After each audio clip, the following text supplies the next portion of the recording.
By evening, Jesus was dead, buried by Joseph of Arimathea, a sympathizer from the Sanhedrin. His disciples were afraid and in hiding. As far as Pilate and Herod were concerned, that should have been the end of the matter, but it wasn't. On the third day, Jesus' tomb was found empty. Then many of his disciples claimed that they saw him alive. First, a group of women, then the disciples, and even others like his brother James. Indeed, there was a sense of excited bewilderment about what happened and who saw him first. Jesus' followers believed that the God of Israel had raised Jesus from the dead.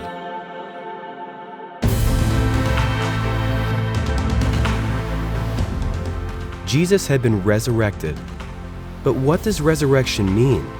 How does resurrection fit into the Jewish story? What did Christians mean when they told stories about Jesus coming back to life? And what difference does it make for the way we think about mission, discipleship, and spirituality?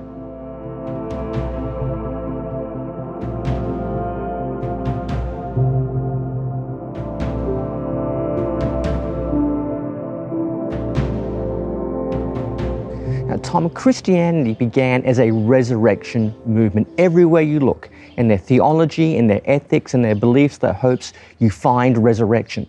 But resurrection would mean different things to different people. If Paul walked into a synagogue, say in Athens, and he talked about resurrection there, that would mean one thing. If he went up the road to the Areopagus and said resurrection, that would mean something else. What did Jews and Greeks hear when he said resurrection? Yeah.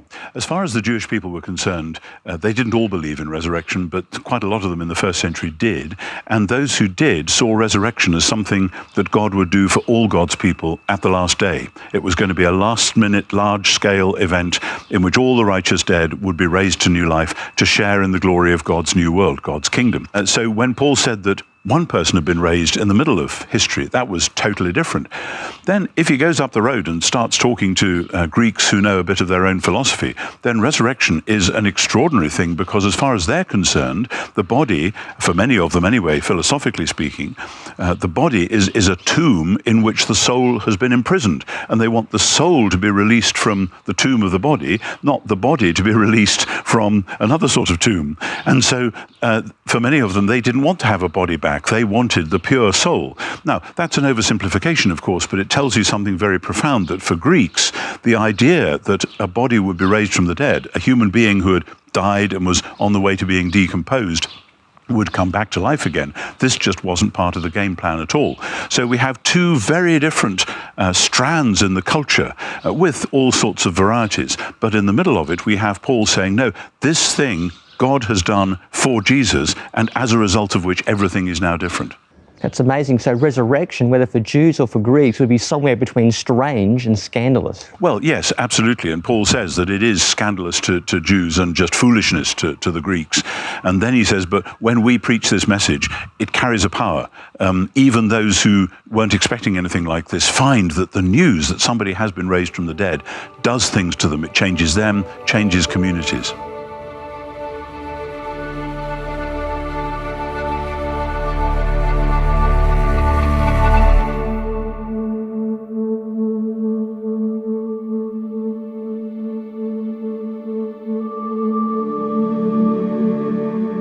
There's a funny story about the Roman Emperor Vespasian, who was on his deathbed dying, and he says, "Oh dear, I think I'm becoming a god." Generally though, views of the afterlife didn't involve coming back to this life. Now, there are one or two exceptions to that. There's the story of Odysseus, who goes down to the underworld and returns. And there's the story of Hercules, who goes down to the underworld and rescues Alcestis from Thanatos from death. But for the most part, whatever the views of the afterlife were, they didn't involve a return to this life. In fact, you can find some authors saying some things that are completely against that.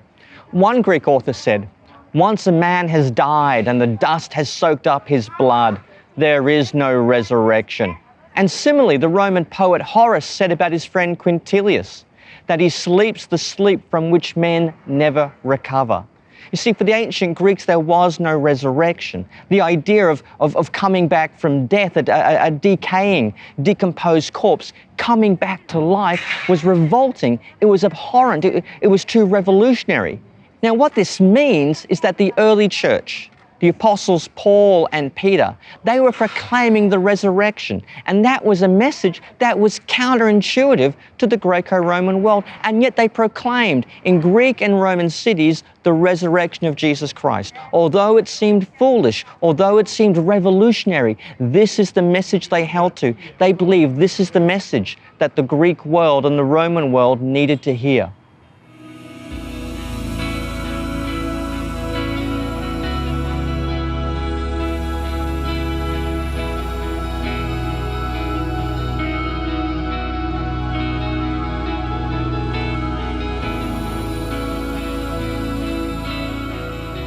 The empires of the world, of which Rome, of course, is the supreme ancient example, have a power that is based on death.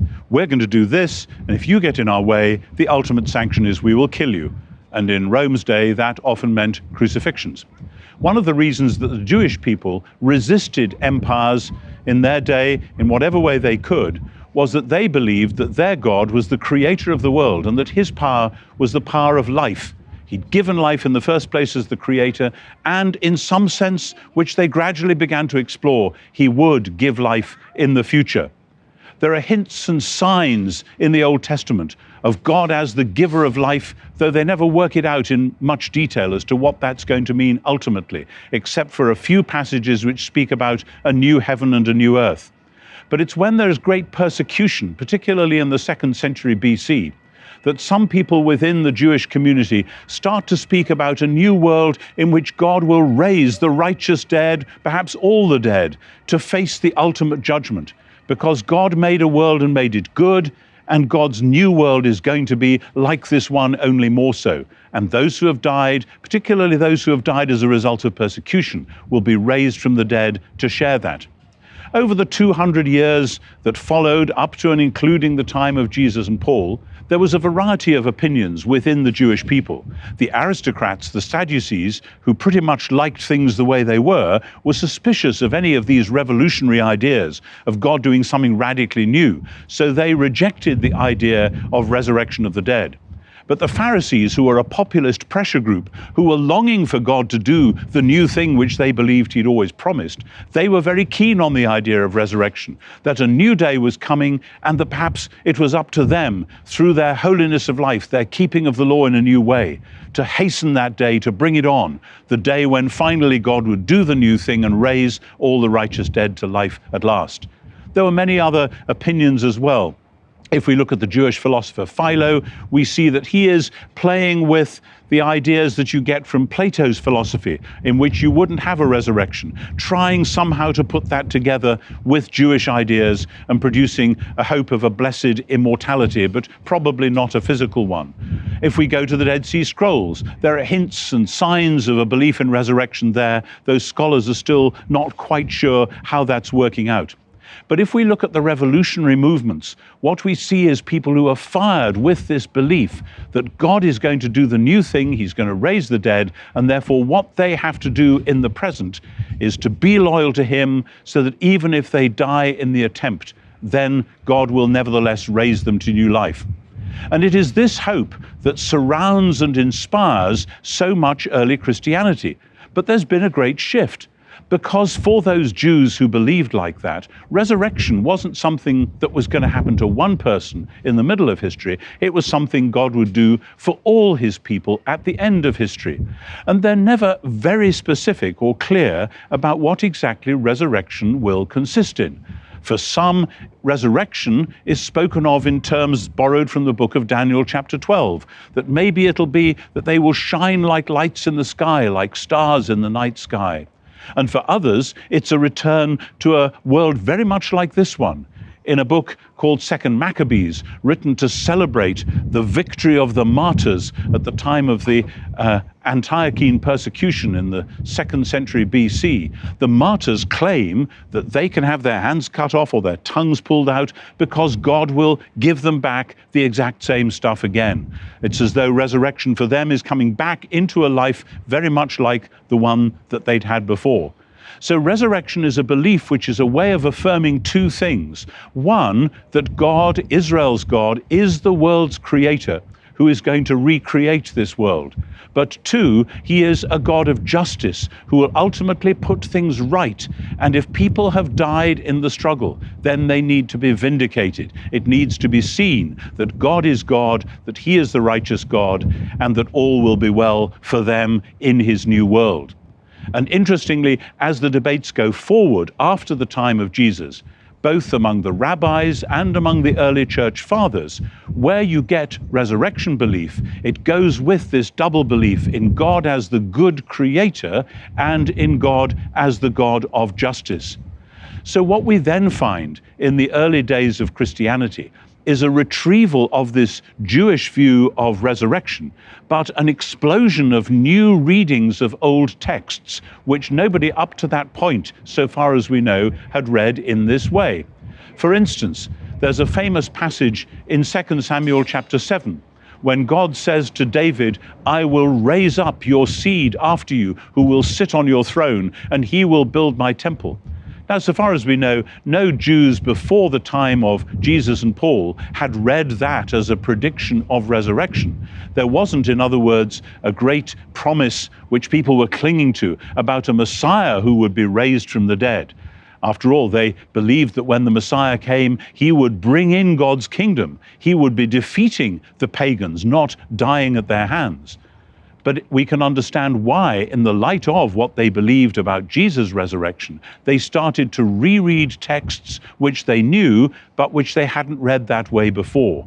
And so within the context of a Jewish belief in God as the creator, as the God of justice, who would raise people from the dead, then they started to say new things about Jesus in particular. And within that new thing, we see something else coming up. The Jews believed that when God finally acted, then all the powers of the world, who based their power on the fact of death and their ability through military might and their systems of justice to bring about that death, that they will be overthrown and God will set up a new kingdom which cannot be shaken. We see this particularly in the book of Daniel, a book written to give great hope to Jewish people suffering terrible things, a book which people clung to in the first century in the time of Jesus and Paul as the book of hope. And we can see how the early Christians were reading and rereading that book in such a way as to say, yes, this is what God has now done through Jesus, and this is what God will do finally when Jesus comes again, when God makes his new world completely over, and when God raises his people from the dead.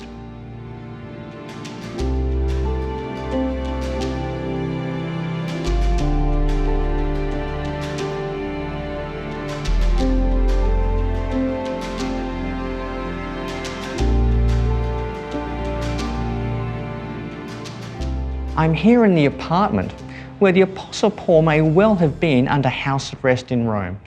And the way I imagine Paul being here is contemplating his fate, contemplating the future, the resurrection from the dead. But how reasonable is that belief? Is there any evidence for Jesus' resurrection? Now, obviously, we can't prove the resurrection with any kind of certainty. But I'm convinced that if you weigh up all the evidence, if you look at all the factors and all the witnesses, the logic of history is that Jesus indeed arose from the dead. And I think there's three main lines of argument. First of all, Jesus' tomb was found empty. I think it's necessarily implied by what the Apostle Paul writes in the opening of 1 Corinthians 15, where he says that Jesus was buried and he arose from the dead on the third day. Going from buried to raised implies an empty tomb. We also find the stories of the empty tomb in the Gospels. In particular, Mark offers what sounds and smells like very fresh and early Jewish tradition, the way it describes Jesus as the Nazarene, the women on the way to prepare his body, getting ready for the Sabbath, and that sort of thing. The other thing we could add on that is that the first witnesses to the empty tomb were women. Now, in the ancient world, women's testimony was largely legally worthless. And if you're going to fabricate the story of the empty tomb, why invoke women whose witness would not stand up under a forensic examination? The other thing we can say about the empty tomb is one of the first polemical responses we find against it by the Jewish contemporaries of the early church is that the disciples must have stolen the body. But that very claim actually presupposes that the body was not in the tomb. If anyone knew where the body was, they certainly would have produced it. The most likely explanation then has to be that the tomb was empty and nobody knew where the body was. Secondly, there are the resurrection appearances themselves. We know that on multiple occasions, Jesus appeared to solitary individuals, to people walking on the road to Emmaus, to doubters, to skeptics, to unbelievers, and at one place, even to 500 people all at once. And if you look at the way these appearances are described, it's with a kind of excited bewilderment. It's kind of like, I know this is strange, I know this kind of thing doesn't happen all the time, but it really did happen. And the other thing we have to remember is that they could have said so many other things about Jesus. If they believed that Jesus had come back to life or has survived or his movement carried on, they could have said, well, he became an angel, or he ascended into heaven and became a star. Or they could say he's now in the bosom of Abraham. But the early church very carefully, very deliberately used the language of resurrection to describe what had happened to Jesus. Now, that made what was a very difficult and horrific week even messier, because resurrection was a physical raising, and it was meant to happen for all of Israel at the end of history, and yet they were saying that one man, Jesus, had been raised in the middle of history. And despite of how confusing it might be, how much it might require rethinking Jewish hopes of the future, that's what they maintained. They saw Jesus physically, and they saw him alive. Now, we have to remember as well that the empty tomb by itself, I don't think would have generated belief in the resurrection. Even the appearances of Jesus alive would not have led people to think, let's use the word resurrection. It's the empty tomb and the appearances together that generate this belief that Jesus was raised in a physical, glorified body.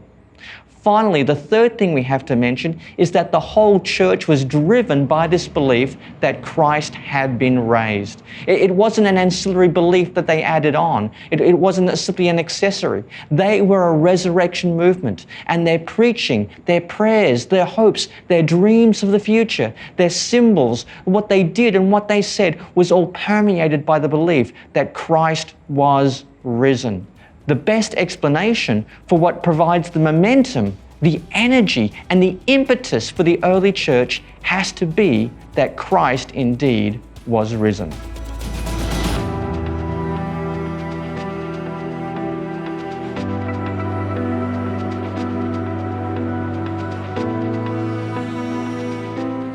So what are the implications of the belief that Jesus really was bodily raised from the dead?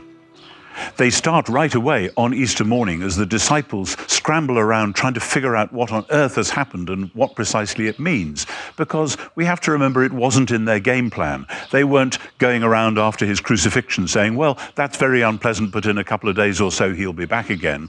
They were rather completely confounded by discovering the empty tomb and then by meeting the risen Jesus himself. This was a whole new world opening up in front of them, and they weren't ready for it.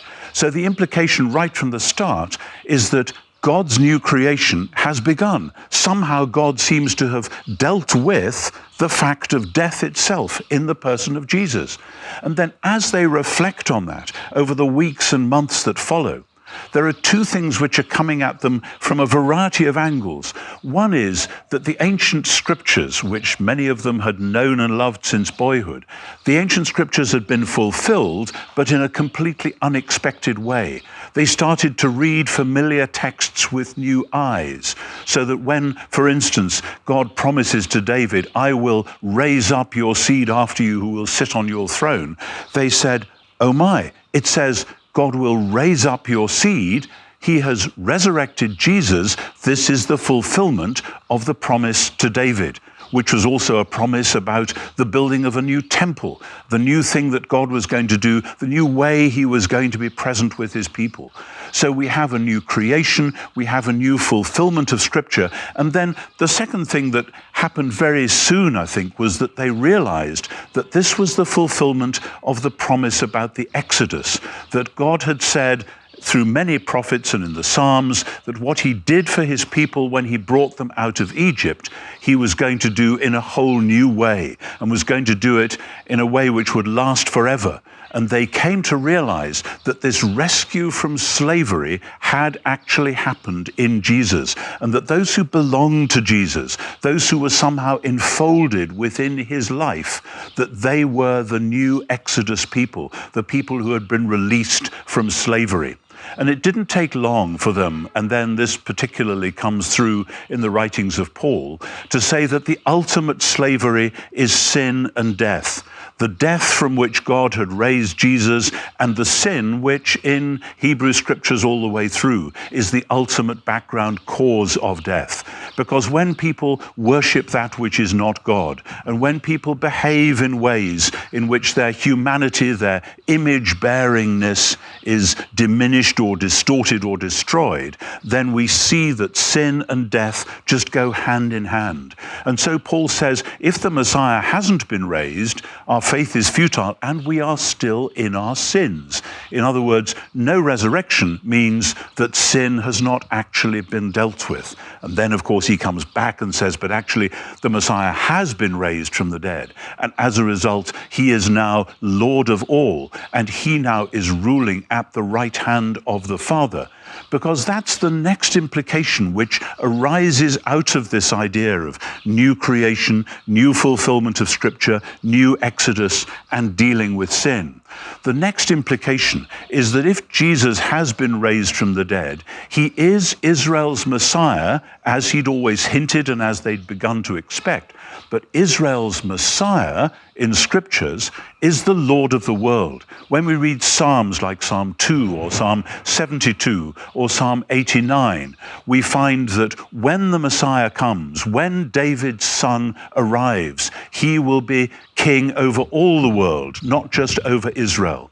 And so we find, not surprisingly, that the resurrection of Jesus means what we would call a new political implication, not a new revolutionary party like all the other revolutionary parties we might have seen, but as Paul says at the climax of the argument of his greatest letter, the letter to the Romans, the Messiah is the one who rises to rule the nations. He is quoting from Isaiah 11 at that point, one of the great messianic passages. And so we can see how this works, because death is the ultimate weapon of the tyrant. Tyrants rule by bullying, by fear, by cajoling people. If you don't do what we say, we're going to make it really bad for you. But the resurrection says that the living God has a weapon which goes beyond death. And ultimately the tyrant's power is removed and his kingdom is gone. And so Jesus' resurrection means that through what has happened, through what God has done in his death and then in his glorious rising, a new world has begun, and Jesus' people, all those who belong to him, who share his risen life in the power of the Spirit, they constitute a new people who are to bear witness both by what they are, by what they do, by what they say, to the fact that Jesus, the Messiah, is Lord of the world.